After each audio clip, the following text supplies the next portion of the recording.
money, fabric dye, bras, and going international, all on this episode of Rona the Riveter, the Traveling Quilter. I'm Rona the Riveter, also known as the Traveling Quilter. I travel the globe from quilt shows to quilt tours, shop hops to quilt retreats, and everything in between. Won't you join me for a quilt adventure?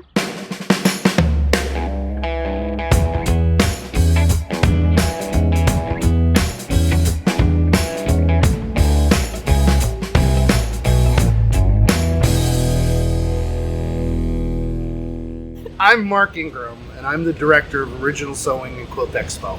It's a multi-city, multi-market consumer retail event for sewers, quilters, and machine embroiderers.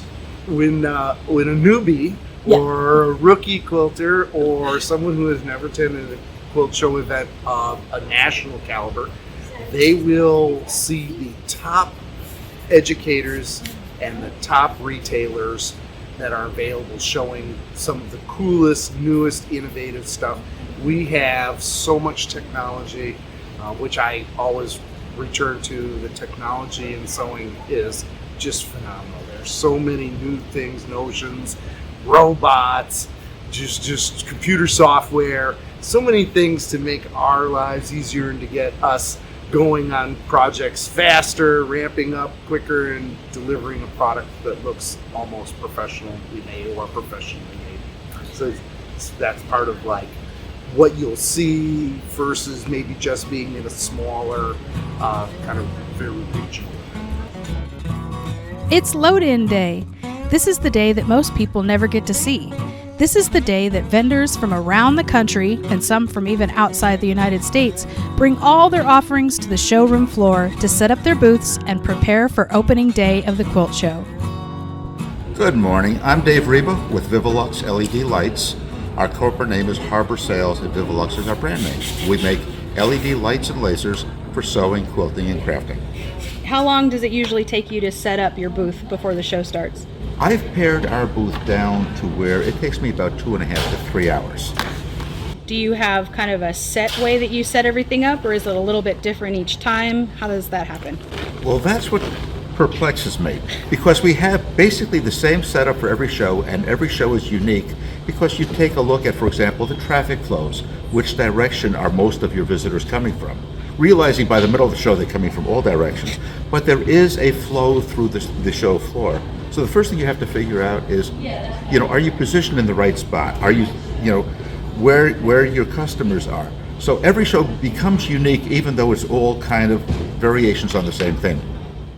I'm Jan Larson. I'm a silversmith. I make and sell sterling silver thimbles and sewing tools. Do you have like a regular setup routine for your show? I do. I kind of keep the stuff that goes down first in the biggest bag. And the first things in my show are getting these big pictures hung up, because then I set my tables underneath them. And so getting the big pictures hung up, getting the top stuff done first, and getting the tablecloth on the table. And then when I start unpacking bags and making a big mess, the cloth is already down. I don't have to clear off again and start over. So the last thing that comes out is inventory, and that was what was in my carry-on bag. So that little bag just sits in the corner until I get my life pulled together here. It takes about an hour to an hour and a half, and if it's kind of a first show for a while, it takes longer because I've got to put every little piece on every little display. I do a lot of that at home and kind of pull it together so that each of these individual chatelaines are pulled together at home and just sit in a Ziploc bag, and I can layer them into a case, but it does take a minute, to pull it all together. So how long have you been doing shows? About 20. We actually started, and this is the Original Sewing and Quilt Expo. We actually started with the Original Sewing and Quilt Expo over 20 years ago, when they were a small little family-run show, doing a little regional show, and they did a show in Clearwater, Florida, which is not too far from where we are. And we started there, and we've been with them ever since. And then, of course, we've branched out into the other national shows, and of course, the guild shows, but about 20 years. I travel a lot, so the whole traveling quilter thing means a lot. I do between 30 and 40 shows a year, so I'm out on the road all the time. How far do you travel for the different shows? I travel everywhere. I mostly fly. My product is very small. They're heavy, but they're small. And so all of the metal usually goes with me in my carry-on, and then the display stuff and my clothes go into the checked bags. And so I can travel anywhere I want. This week I'm in North Carolina, and next week I'm in Sacramento, California. So it's a lot of travel.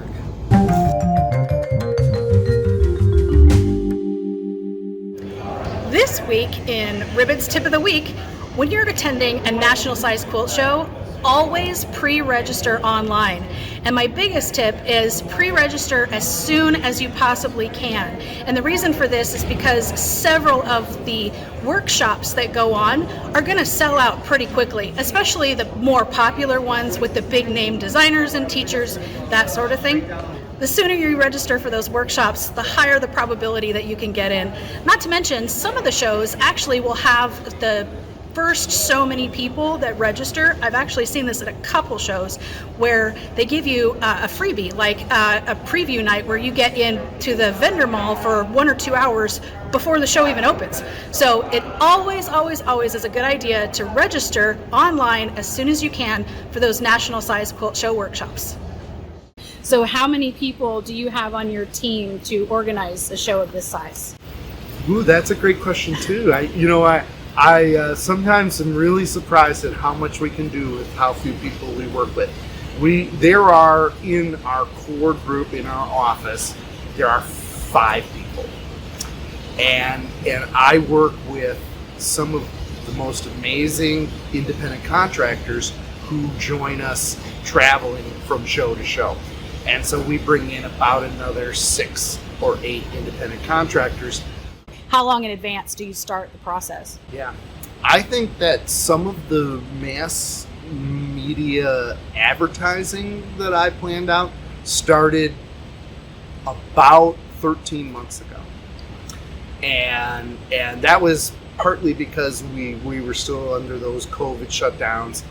And so we were taking the long view. I would say normally we plan about 9 to 11 months out.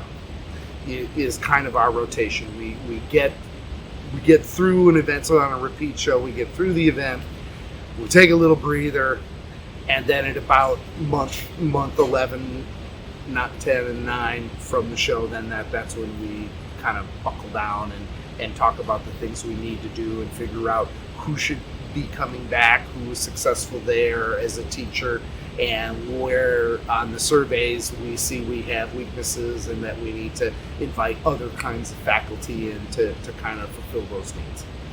So how long does it take you to plan for a show? For instance, from the moment you register to actually arriving at the show, about how long is that time frame? I actually have shows from 2023 on my calendar already. So at least 1 to 2 years out. 1 to 2 years. A solid year. My calendar kind of books up about a year in advance. I know pretty much where I'm going to be for the next 12 months. And then, of course, you've got gaps, and then something may show up in the gap. But by and large, the guilds, especially the guilds that do biennial shows, every other year shows, they're already booking their 2023 shows.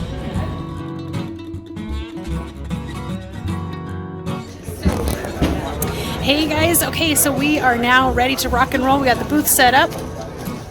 Can't really see it too well because I'm in it, but booth is set up and we are ready to go. The doors are about to open and everybody's gonna walk in the front door and we're gonna meet and greet, and I can't wait to see who all comes, who I get to meet today, and this is gonna be fun. So here comes day 1 of the Reno Quilt Show. The first day of a quilt show is always the most exciting, and that was definitely true at the Quilt Show Reno in Nevada last year, 2021, and I don't think any of us vendors were quite prepared for what we saw on that first day on Thursday, because we were told right before the doors opened on Thursday that there was a line. Now, that year we were in the Nugget and we were on the second floor in one of the grand ballrooms, right? That's where the vendor mall was located. And there was a line down the escalator and practically out the door. That's how many people had showed up on the first day that were all super excited and ready to go. And you know what? We as vendors, we love that. We love that excitement of the first day and greeting everybody and getting to show everybody what we have and talk about the things that we have, that we've made, that we use, that you guys should use, and really just getting to have conversations with fellow quilters. I mean, that's really one of my favorite things about vending at a quilt show, is getting to meet all of you. Have you ever wondered what it takes to be a vendor? Or, if you've already vended, how do you know that you're ready to vend at a national size quilt show? Well, my recommendation is, yes, to have experience with some smaller events. And the first thing I would recommend is to connect with a couple of vendors who are already doing a series of events, because there are 4 or 5 vendors I can think of off the top of my head who are terrific mentors, who will give you the tips on how to stay on the cheap, travel on the cheap, how to have a good profit and loss per event, and how to manage your expenses, and what would be a reasonable amount of revenue. You know, I always tell a new vendor 5 times the booth rent is a good basis to where, you know, you're not going to be getting in the hole. You might not be getting rich, but you won't be in the hole at that number. And then from there, and that might help them gauge, you know, how big a booth. And you got to tinker with things, because sometimes bigger booth means more money. Sometimes bigger booth doesn't mean more money. It just means more expense. And sometimes you got to go vertical. It's about merchandising, and then it's about engaging the attendees, demonstrating, asking questions, giving them a reason to spend time with you. A really nice, clean, organized booth. Yeah, mess up the booth, get some projects going, have stuff laying out, bring them in and give them something to learn and talk about. That's where both the attendee is going to have more satisfaction and fulfillment, and then you as a retailer is going to see better results. You've got to be open to seeing and listening to your customers. So you do a lot of prep work at home then? I do. Yeah. I try to pull it together. These displays are unique to me. It started out as a jewelry ring display, and I had to add a lot of things.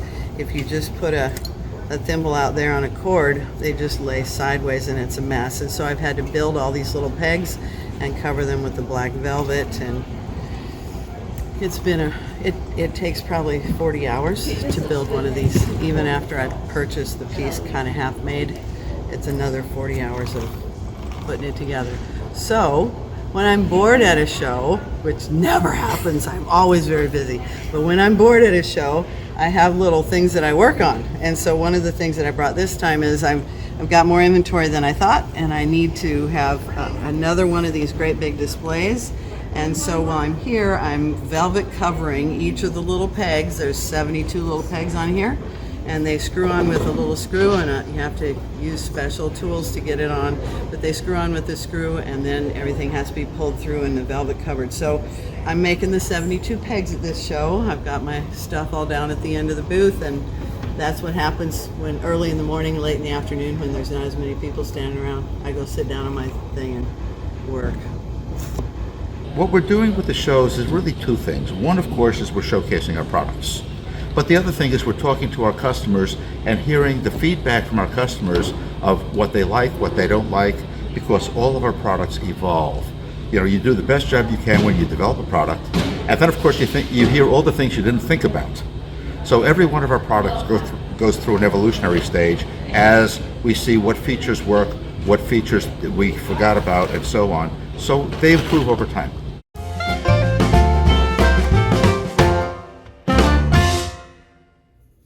When I attended my very first quilt show, it was put on by the local quilt guild here in North Carolina.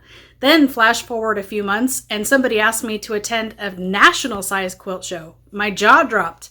There's more than one type of quilt show? Properly broken down, there's about 5 different types of quilt shows. Each one offers a unique experience for quilters of every skill level.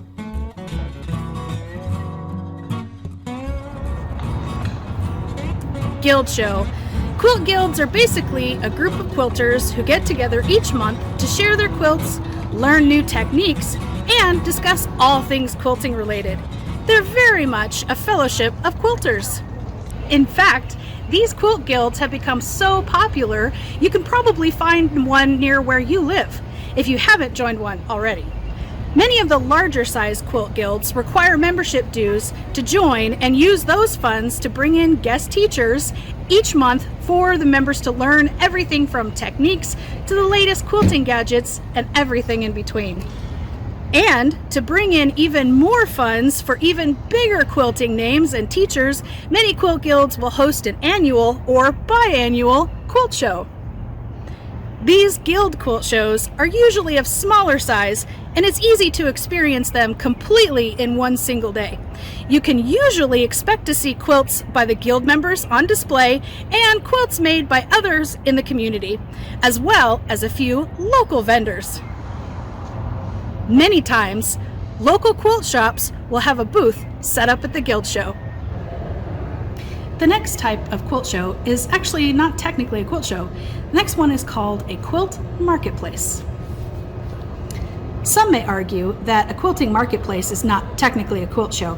I suppose that depends on how you define quilt show. For instance, if you're looking mainly for finished quilts on display, workshops, and/or demonstrations, then a quilting marketplace may not be right for you.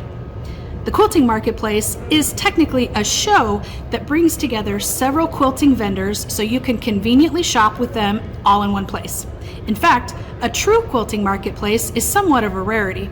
Currently, I only know of one specifically that is put on here in North Carolina each January, but I'm sure there are more around the country that I just haven't found yet.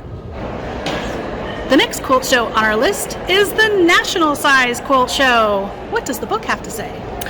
The most common of quilt shows visited each year are the national quilt shows. These quilt shows are larger than a guild quilt show and are usually organized by a large group or business. In contrast to a guild-sized quilt show, the national shows will have a much larger selection of quilts on display for you to enjoy, as well as an offering of quilting classes throughout the show's duration. Each national quilt show generally lasts 3 to 4 days, and depending on how many classes you attend, it may take at least 2 days to visit the show entirely. But I highly suggest all 3 days. Their vendor mall welcomes many different vendors from all over the country, sometimes even internationally, who offer everything from unique fabrics to gadgets to sewing machines and even quilting tables. Also, many national-sized quilt shows will present short 15 to 30-minute free demonstrations throughout each day that give the vendors an opportunity to show you exactly what their particular products are and answer any questions that you may have. QuiltCon. Every year in February, the International Modern Quilt Guild puts on the largest modern quilt show of its kind. Taking place in a different location around the United States each year, QuiltCon focuses on the art of modern quilting. They include over 600 quilts on display, and at least 2/3 of them are juried in from the Modern Quilt Guild members around the world. In addition to the quilts, QuiltCon also hosts a number of quilting discussion panels, a full vendor mall, and workshops for every skill level featuring top designers and teachers. Finally, the last quilt show on our list is the International Quilt Show. An international quilt show is the granddaddy of all quilt shows. These shows bring together quilters, teachers, vendors from all over the world into one location for several days of quilting magic.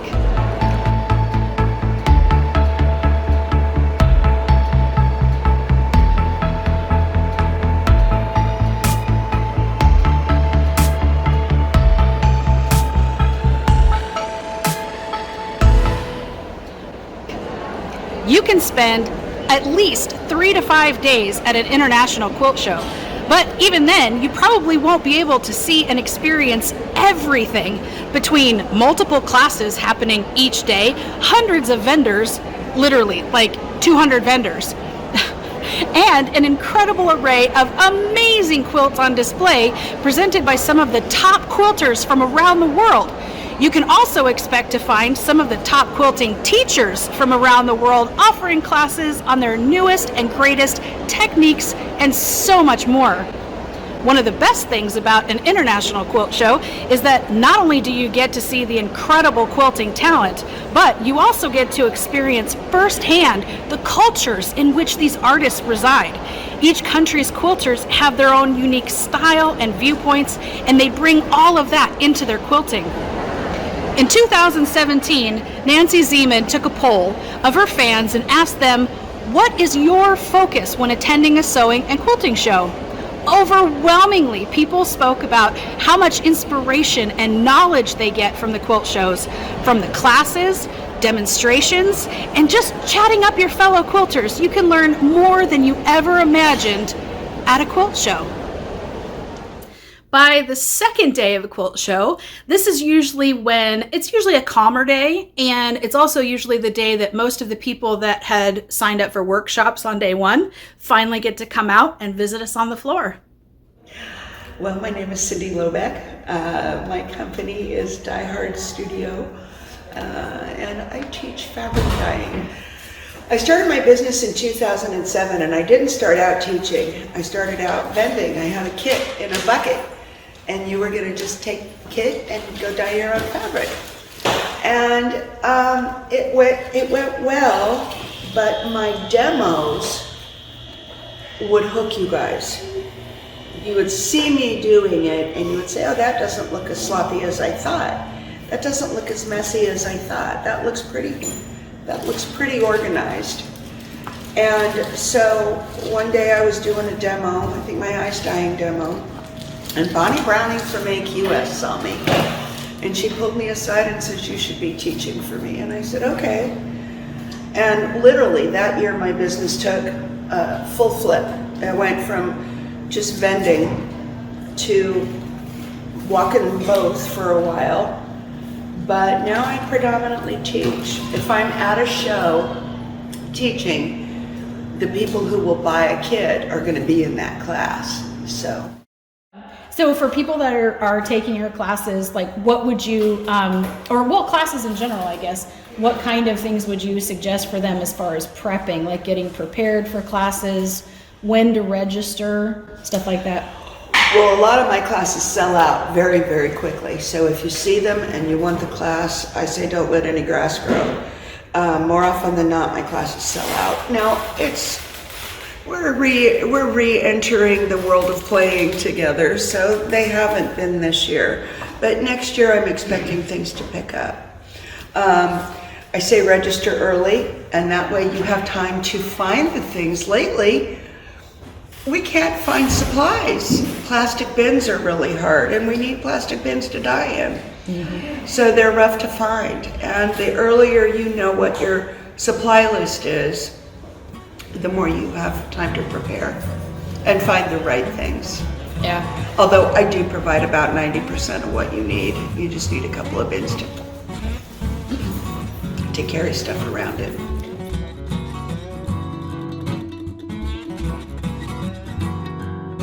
So my last question is for potential teachers, like people that are new into the quilting industry and they are looking at wanting to become a teacher at a show or at guilds. What kind of advice would you give them? I would say start small, walk before you run. It is an overwhelming industry, and there are so many ways you can take your business, whether you're a teacher or a vendor, and it's real easy to get inundated with too much to do, and then you're not doing it well. And I say walk before you run. Start slow, learn your chops, then move into the next phase. And plan. Always plan a year ahead. We are looking for teachers to fill out the proposal form on our website, the class proposal and proposal to teach form. There's 2 different forms, and we do list some deadlines on there. So we're now right now we're working on so it's November, so we're working on August and September of 2022. So we're looking for them to kind of submit offers and proposals. Some of our faculty are signed up 12 to 16 months in advance, and some are kind of contracting and joining us in the 11 to 9 month range. So it kind of varies, but more notice is always better on both sides. The third day of the quilt show is usually the last day. This is the day where most of us, at least myself anyways, starting to get laryngitis from talking for 3 days straight. This is the day where we get to meet a lot of people that may not have been able to come out to the shows for day 1 and day 2. Sometimes they're working or have other engagements. And this is the day also where I usually don't have to do anything before the show opens. Like, all of the stuff is done. So there's no extra setup or anything like that if I've prepared. So the third day is usually when I like to take some time out and walk around and see all the quilts that are on display and look at all the different vendor booths, maybe talk to a few vendor friends that I didn't get a chance to chat with throughout that weekend, because we really are a community. The vendors, especially at the major shows, the national size shows and the international size shows, they see each other usually only at those shows, and we kind of form a subculture, if you will, and a friendship and a bond. And it's really nice to have that kind of camaraderie with these other vendors that they know what you're going through. You know, they've made all the mistakes that you've made or are making if you're new. They a lot of times will have plenty of suggestions and advice. You can ask questions, all that kind of stuff, because like I said, they've been where you are if you're new to vending. But it's just kind of a quiet time to just regroup before the doors open once again for that last push of people to come through and say hi and get to interact and stuff. So day 3 is actually one of my favorite days of a quilt show. So what time does your day start on show days? My alarm went off at 6 this morning, and I've got about an hour to get some coffee and a shower. And then I'm Ubering in most of the time now, and which is handy because I don't have to mess with traffic in a town I've never been to. And then I like to be here at least an hour before the show starts. Some of them will let me in 2 hours early, and that's better. I like to walk through the quilts and take a deep breath, and because I'm an artist, they're very inspiring, and I love seeing what other people are doing and how they're doing it. And I also kind of take note of the ones that are doing handwork, and when they come to my booth, I want to be able to say, oh, I saw your quilt over there, and I recognize what's going on.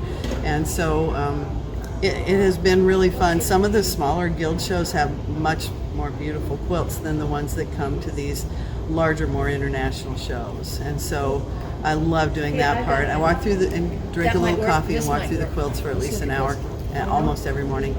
And then get back to my booth and figure out what I left to mess up last night and try and clean it up.